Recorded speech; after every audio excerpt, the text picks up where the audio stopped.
Это фотографии из семейного архива Мордвиновых. Вот художественный руководитель Воркутинского театра, заключенный Борис Мордвинов в шляпе и с тростью. А это сам начальник Воркутстроя НКВД Михаил Мальцев. Запечатлен момент строительства театра. Совсем скоро здесь вырастет белоснежное деревянное здание с колоннами и масками на фасаде. Спустя 75 лет с момента создания легендарного театра в Воркуту приехала внучка Бориса Мордвинова. Я сейчас ехала в поезде. Сделала в WhatsApp группу. Лена Бендель, Михаил Носарев, Инна Маркова.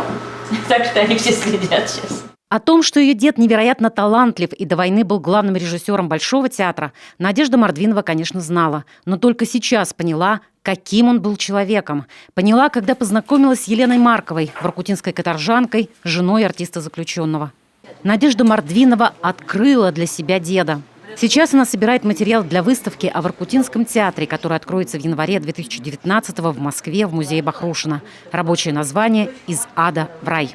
Мы взяли фразу артиста Алексея Маркова, супруга Елены Владимировны Марковой, которую он сказал после того, как его отобрала комиссия из шахты в театр.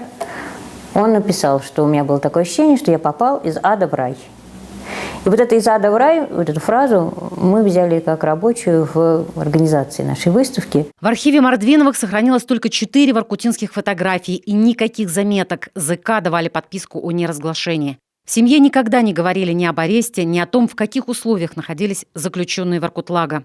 Все общение ограничивалось театральными историями. Отец мой оставил несколько записок. Там сказано было так. Годы, проведенные в Воркуте, отец всегда вспоминал только в творческом преломлении. То есть, значит, он рассказывал только про спектакли, про решения какие-то, про работу с художником. Вот это да. Удивительно, но Борис Мордвинов получил медаль за доблестный труд во время войны. А вот и автограф начальника Воркутлага Михаила Мальцева. С изображением отца родного, значит, медаль Борису Аркадьевичу за доблестный труд во время войны. Здесь, в Воркуте, театр. После Воркуты Борис Мордвинов работал в театрах Сыктывкара, Саратова и Минска. Он даже получил сталинскую премию за спектакль «Золотой петушок», но вернуться к семье в Москву ему не разрешали. В 1953-м Мордвинов все-таки получил это разрешение. Он умер в ту же ночь, как приехал домой от инфаркта. Наш телеканал посвятил Борису Мордвинову и Воркутинскому театру документальный фильм «Заслуженный артист ГУЛАГа». Премьера 1 и 2 октября. Елена Красильникова, Кирилл Нифонтов, телеканал «Юрган».